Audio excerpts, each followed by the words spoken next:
Oi meninos, boa noite. Vou brincar aqui pra vocês me verem. Oi, tudo bem com vocês? Eu não gosto, né, de gravar à noite porque a imagem fica ruim, mas por conta dos prazos será necessário. Eu vou continuar com a aula de tipografia. Espero que vocês tenham feito o exercício que eu pedi para escolher tipografias que vocês achem interessantes, darem uma pesquisada sobre isso para falar na nossa live, na nossa conferência. A videoconferência não é para que eu fale, é o momento de vocês perguntarem, fazerem comentários, tirarem as dúvidas. Então, já vão se organizando para isso mesmo. Acho que é isso. Essa turma dessa disciplina tem sido a menos participativa, as outras turmas têm conversado bastante comigo. Então, quero ouvir vocês, o que é que vocês estão achando, o que é que está acontecendo por aí.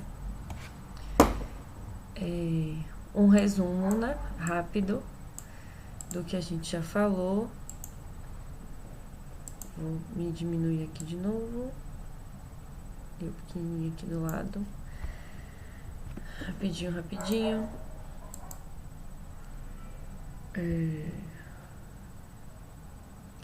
Aqui rapidinho uns tipos básicos, né?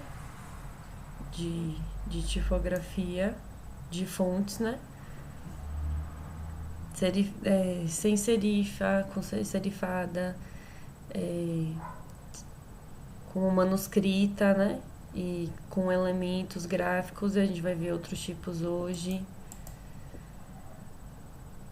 Aqui falando sobre a espessura, né, das letras, que podem variar, largura, as linhas, né, ascendentes, linha de base descendente, linha de caixa alta, isso é bem importante mesmo. Esses termos, né, leading, tracking, kerning, que são muito importantes também, principalmente para diagramação, eles fazem muita diferença, eles salvam muito quando a gente está fazendo diagramação, porque diagramação parece uma coisa simples, mas não é. É muito barril fazer diagramação, porque você muda uma palavra, muda a diagramação do texto todo, e esses elementos aqui são muito importantes, tanto esteticamente quanto no sentido prático, para você conseguir fazer uma boa diagramação. Aqui sobre a leitura, né, da imagem, como a tipografia ela é muito importante para chamar a nossa atenção, para guiar a nossa leitura. O alinhamento, né, dentro da composição, o lugar do texto é muito importante. Ele diz muito sobre o que a gente está produzindo e também é muito importante na hora de fazer uma diagramação. Aqui alguns exemplos, né, de marcas que mudaram a sua marca e que são marcas que são basicamente tipográficas.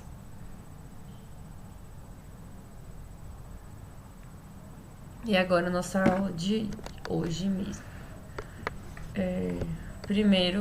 Primeiro ponto é a família tipográfica. O que é uma família tipográfica? É o conjunto de fontes que compartilham traços comuns. Mas dentro dessa família, né, então, ela tem suas variações. Então, Time New Roman, que a gente diz que é uma fonte, na verdade é uma família tipográfica. E dentro dessa família vão ter as suas variações de espessura,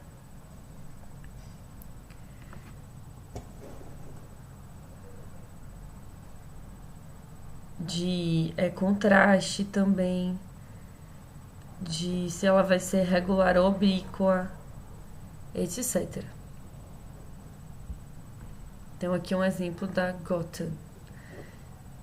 Então isso aqui é tudo Gotha, mas com as suas variações. Então essa é a família de tipos Gotha, certo? Aqui mais sobre possibilidades, né, de tipografia.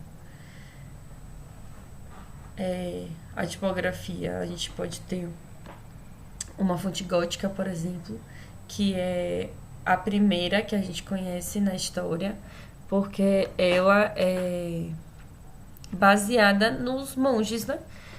Vocês lembram que a gente falou no começo do semestre dos primeiros livros escritos pelos monges, né? Que tinham esse tipo de tipografia que na era digital a gente imita.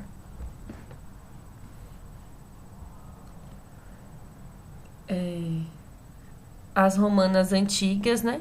Vocês observam que ela é serifada. Ela é uma fonte bem clássica, uma fonte que a gente usa bastante, que eu gosto bastante, inclusive. Essas são as romanas de transição, elas são mais modernas, mas mantêm a serifa.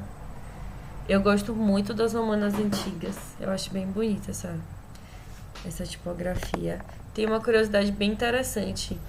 Tem uma fonte que se chama Trajan, vocês devem conhecer, e ela é inspirada na fonte, né, nas letras mesmo escritas na coluna de Trajano em Roma.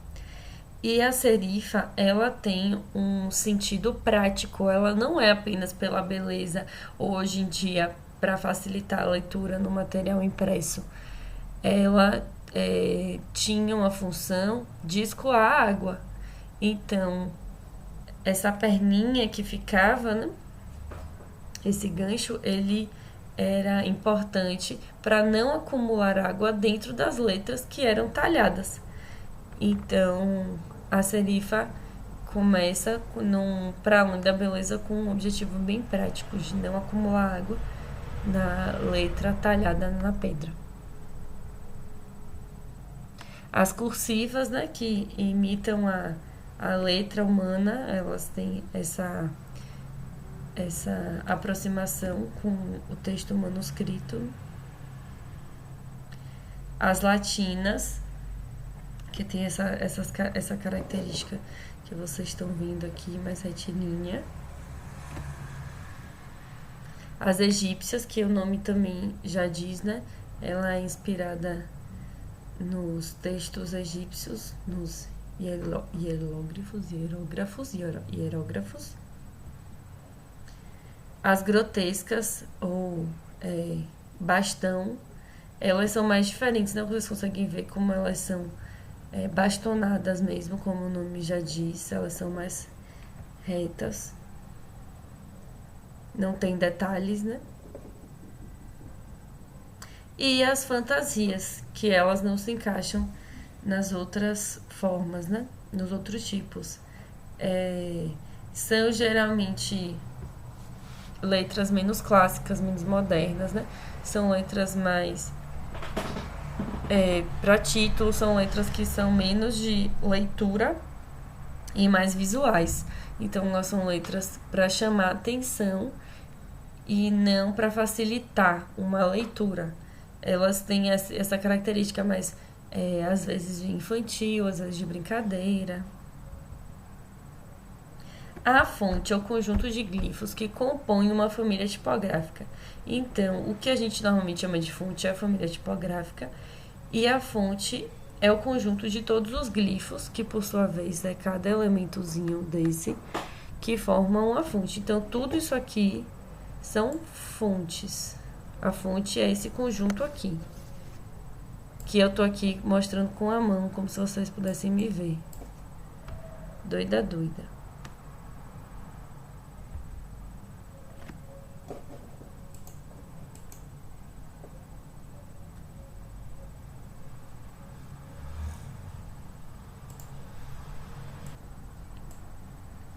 Agora a gente vai falar sobre a anatomia dos tipos. Ou seja, as letras, elas não são feitas pela natureza, elas não são feitas de forma ingênua, elas têm uma ciência, toda uma ciência, né, envolvida nelas. E eu não vou ler todos os nomes, eu não vou explicar cada um, porque é bastante coisa, e vocês estão com a aula aí, eu vou mandar o slide separadamente também, para vocês poderem acompanhar. Sobre a anatomia, né, de cada tipo, a gente tem várias variantes que são pensadas, né, na construção de um tipo, e para pensar inclusive em logos, né? Quantas logos a gente conhece que não são baseadas nas letras dos nomes das marcas, né? E a gente tem que pensar nisso também quando a gente for para pensar na impressão. Por exemplo, o filete, que é o traço mais fino de um tipo, que no V, no A, a gente enxerga, por exemplo. Dependendo da tinta que eu escolha, dependendo do papel que eu escolha, esse filete pode desaparecer e pode ficar muito ruim. Então, isso tudo tem que estar sempre casado. O traço, ele se refere a essas linhas diagonais, né? Das letras N, M, Y, que tem, né, traços diagonais. O apoio é a parte curva da serifa. O estresse é algo importante, que é a direção no qual o traço curvo muda de peso. O filete é importante a gente pensar, principalmente quando a gente pensa em impressão, por exemplo, por conta da espessura, né? Aqui, a partir da impressão da quantidade de tinta. Os laços são importantes, principalmente do G, quando a gente está pensando no tamanho, né, na linha descendente da tipografia que a gente está usando. O queixo é algo interessante também, porque ele ajuda a gente na leitura.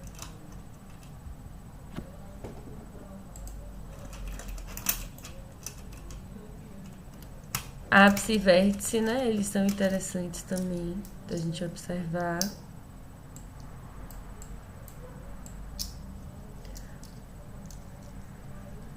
O ombro, né? Que é presente no H e no N.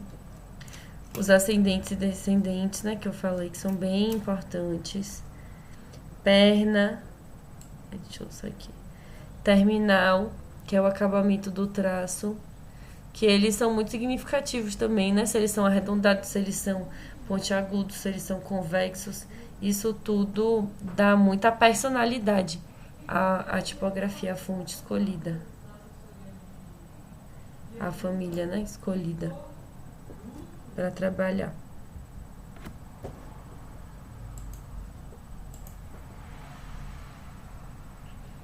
A cauda, a serifa, né, que é super importante. A orelha também é bem importante. Ela dá muita personalidade, né, a tipografia escolhida.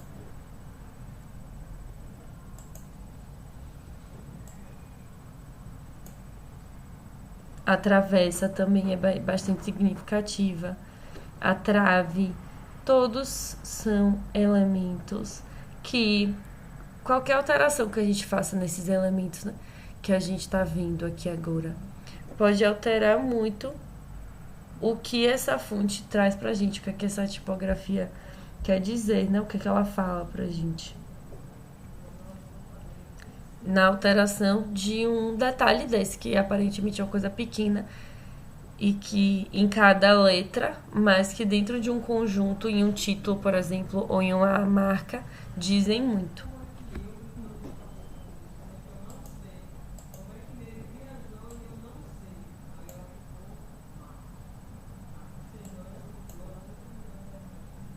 Ai, tô tentando me diminuir mais aqui pra mostrar. Isso aqui se chama ligadura.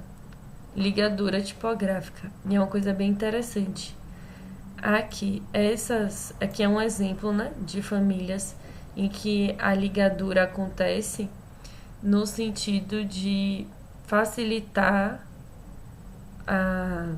a leitura no conjunto, né, do texto. Esse lance da ligadura é muito interessante, porque ela tem tanto esse propósito prático, né, de facilitar a leitura no conjunto do texto, só que também ela pode ser uma inspiração para a gente pensar em marcas, em logos, que nascem dessa forma, Como eu falei, é bem comum a gente ter marcas que nascem, né, do seu próprio nome, ligando com a sua utilidade, com o mercado que ele atinge. Naquele episódio da Netflix que a gente viu semana passada, a empresa de trens, a marca é uma letra H, né? A inspiração, né, daquela design, acho que é Paula, no nome dela, me deu um branco agora, é muito baseado na base mesmo da tipografia. Ela vai no simples para fazer o complexo. Então, observar as ligaduras são muito interessantes. E pensar em novas possibilidades de ligaduras é bem legal para a gente pensar em novas grafias, né?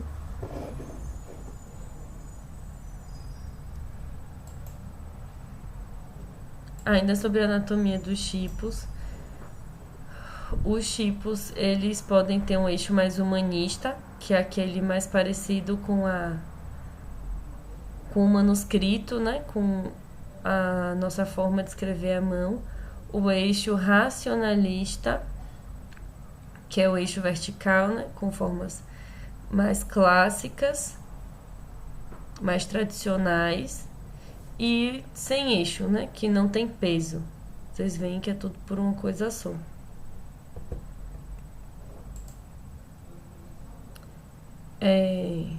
Peso e postura. As fontes têm peso, que é definida pela grossura dos caracteres. Pode ser normal, bold, negrito, bolder ou lighter, né? Na família, observando a família tipográfica, a gente consegue observar bem isso. E a postura se refere à inclinação dos eixos das letras, regular ou oblíqua, que a gente chama comumente de itálico. Vou voltar aqui pra gente dar uma olhada nisso. Então, aqui a gente consegue ver a diferença de pesos, né, entre dentro da mesma família, a gente consegue ver a diferença de pesos e a diferença de postura. Aqui a gente tem uma diferença de peso, né, entre as letras.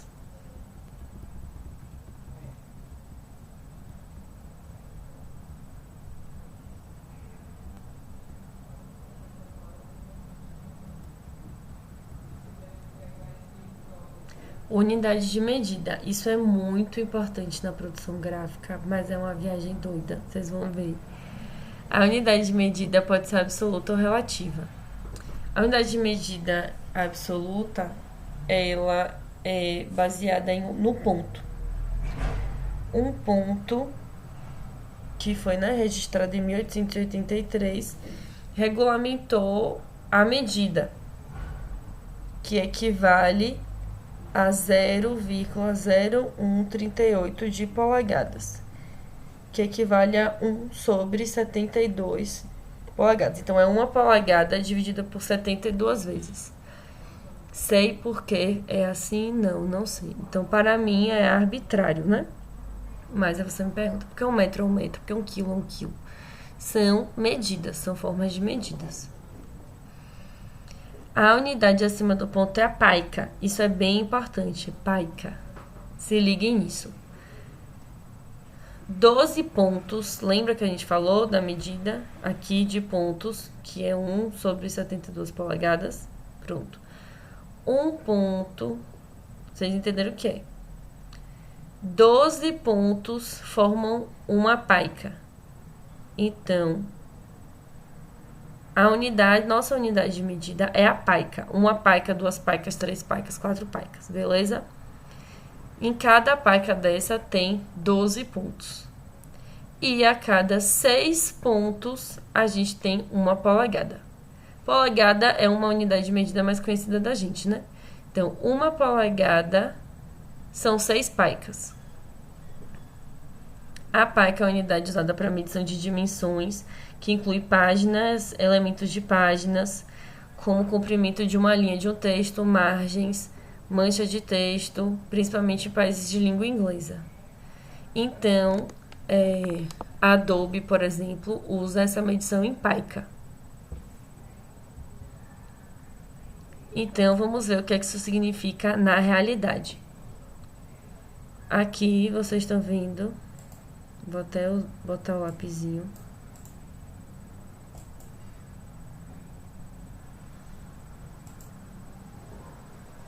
Aqui, vocês estão vendo, 12 pontos equivalem a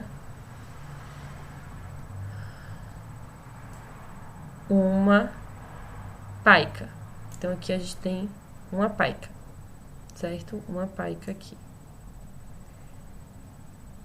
6 picas equivalem a uma polegada, que equivalem no papel pra gente 25,4 milímetros. Então, é 1/4 de centímetro. Todo mundo entendeu isso? Então, isso aqui é o que vai dizer pra gente o que um tamanho de tipo no computador vai equivaler no papel. Então, uma pica equivale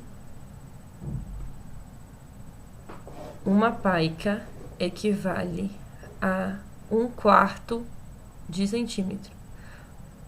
25 milímetros,4. Beleza? Aí você me pergunta, sim, que maluquice. Tenho que apagar aqui, senão vai tudo pro outro. Pronto.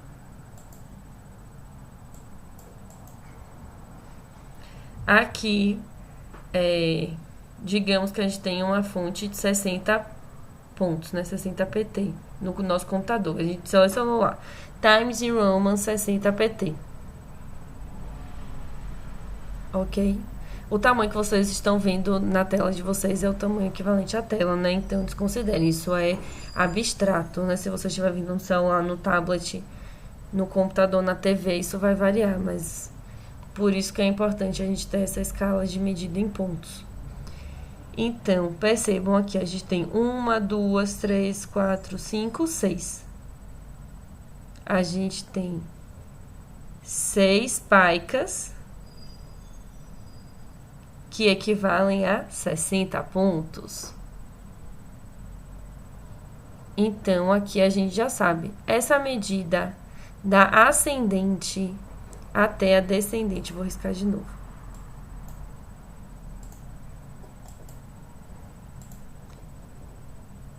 A medida da linha ascendente.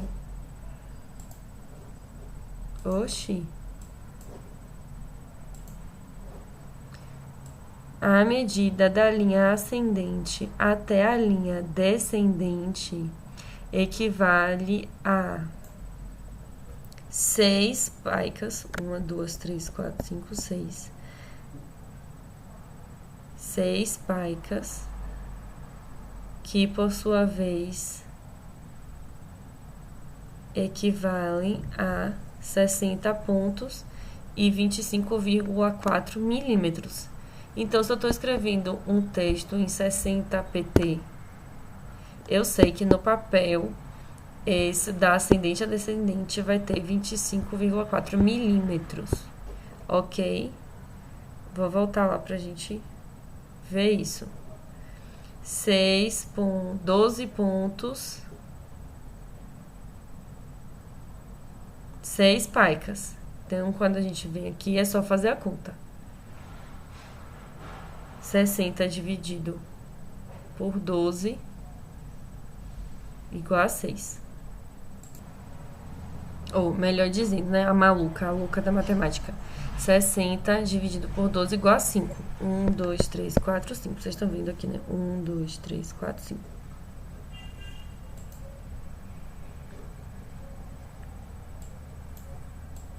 Deixa eu apagar aqui.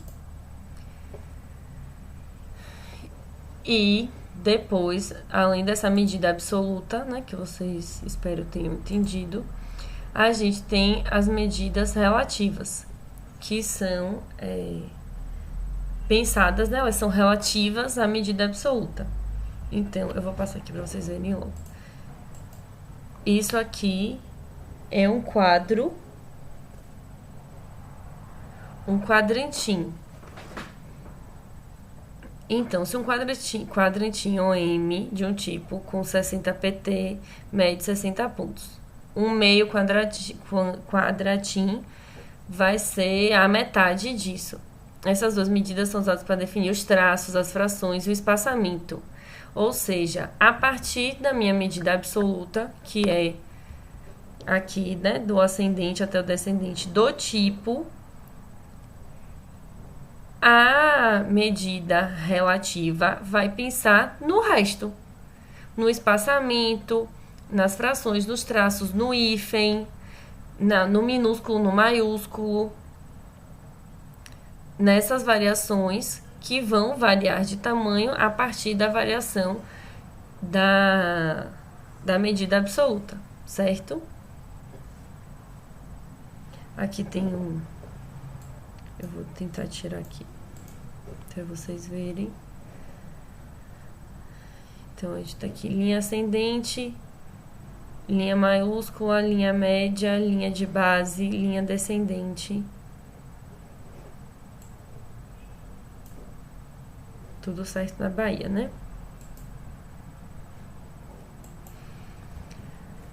E aí, como é que eu vou escolher minha fonte? Como é que eu vou saber qual é a fonte certa para o que eu quero fazer? Primeira coisa, pensar quem está falando. Esse texto que eu estou escrevendo é de quem? Quem é que está escrevendo? De quem para quem? Se eu estou escrevendo aquilo, né, que a gente mostrou dos livros de culinária, tudo livro de culinária. Mas quem é que está falando e para quem está falando? Qual é o objetivo do meu texto? Eu tenho que pensar nisso tudo para escolher a minha fonte. Se eu estou escrevendo um ofício, eu tenho que escolher uma fonte mais séria. Eu vou escolher com Arial, eu vou escrever com Arial, eu vou escrever com Times Roman, eu vou escrever com tipografias padrão. Não vou escrever com Comic Sans, certo? Nem com letras fantasia. Mas, por exemplo, eu fui fazer... O meu trabalho era sobre sertão. Quando eu fui pesquisar minha tipografia, eu trabalhei nos títulos com uma fonte que parecia um bordado, porque ela se relacionava com o meu trabalho, com o meu projeto. Então, isso tem muito peso. Quando eu estava estudando para fazer essa aula, o exemplo que eu vi era mulher escrito de duas formas. A palavra mulher traz pra gente várias referências, várias imagens mentais. Só que se eu coloco uma determinada fonte, eu vou pensar numa mulher forte, numa mulher profissional. E se eu uso a outra fonte, eu vou pensar nessa ideia de feminilidade, de rosa, de batom, desse tipo de coisa. As duas coisas podem ligar ao feminino? Podem. Isso vai depender de qual é a minha intenção com aquele texto. Então a gente tem que ter muito cuidado com isso.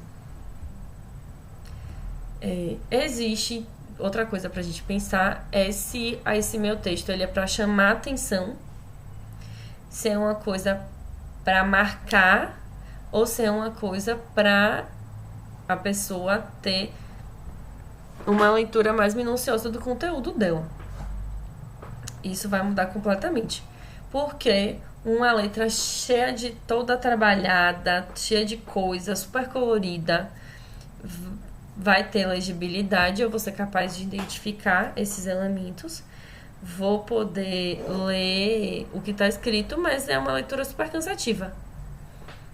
Então, ela é legível, mas ela não tem uma leitura habilidade. Você não vai escrever um livro assim. Já um texto com uma grande capacidade de leitura habilidade, ela não vai chamar atenção, porque ela vai ser uma fonte comum, certo?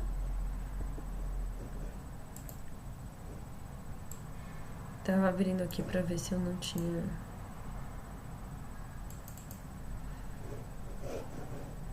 E nisso a gente vai pensar em tudo. A gente vai pensar na cor. Para o que é que eu estou escrevendo, qual é a cor indicada, na espessura, no tamanho da fonte, em tudo. Desde a escolha de qual é a família tipográfica que eu vou escolher para trabalhar, qual é o tipo, até dentro de todas essas possibilidades de variantes que a gente viu nessas duas aulas, que eu vou querer apresentar. Aqui, esses são exemplos para mostrar para vocês a força, né, da tipografia. A tipografia está em todo lugar, isso a gente já viu, tudo que está à nossa volta tem tipografia, mas essa tipografia que a gente está vendo aí agora, ela é ligada a Bauhaus, uma escola muito forte da arquitetura, que transformou a arquitetura, o design de interiores e também a tipografia. Observem o formato das letras, o distanciamento entre as letras. Isso tudo comunica. A Adobe lançou aqui essas 5 fontes inspiradas na Bauhaus. Aqui você tem as letras, as datas, né? Da época. Por exemplo, essa fonte foi inspirada em Kandinsky, um grande artista desse período. Eu vou colocar para vocês o videozinho de apresentação de cada fonte, que é bem legal. Essa letra já é uma letra característica da Art Deco, que é um outro movimento artístico. Vocês percebem, olhe como é muito grande a diferença entre uma tipografia pensada na Bauhaus e na Art Deco. São movimentos muito diferentes. Se a Bauhaus pensava em praticidade, em limpeza, em algo mais direto e clean, digamos assim, a Art Deco é o oposto. É luxo, é riqueza, e isso se reflete na tipografia.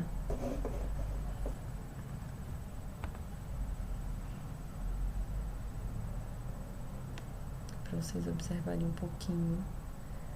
Esse filme, O Grande Gatsby, ele se passa, né, no período da Art Deco, e o filme é todo baseado nisso. Não na narrativa, né, mas na estética. Então vale super a pena assistir para observar as roupas, os móveis, a tipografia.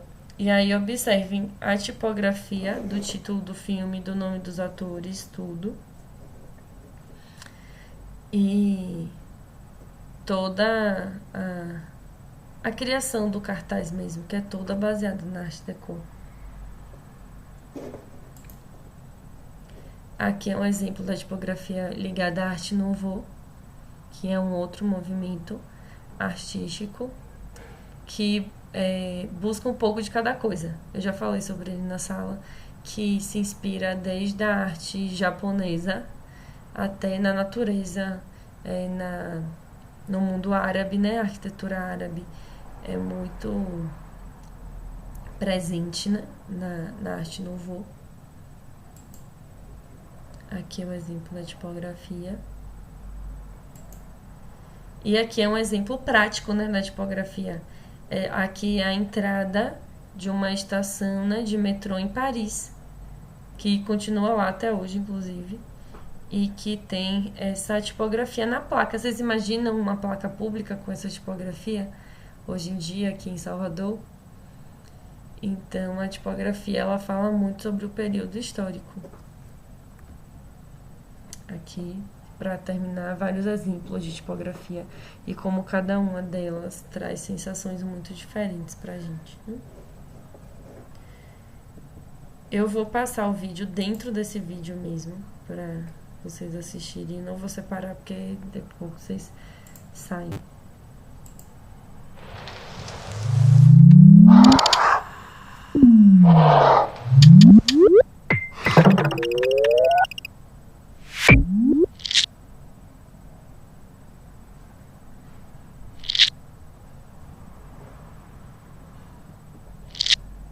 Essa foi uma das fontes inspiradas na Bauhaus, que é outra.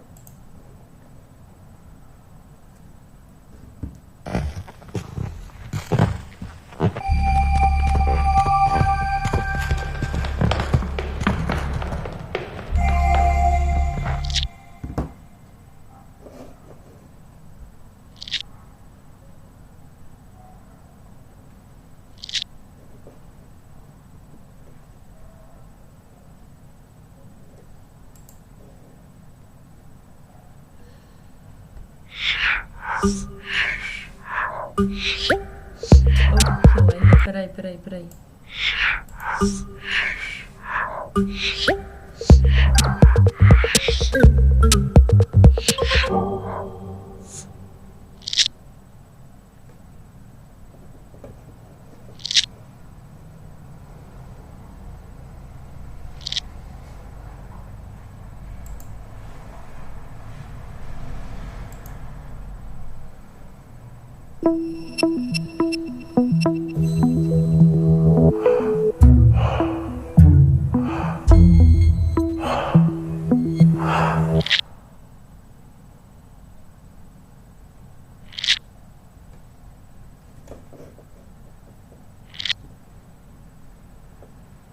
Por último agora.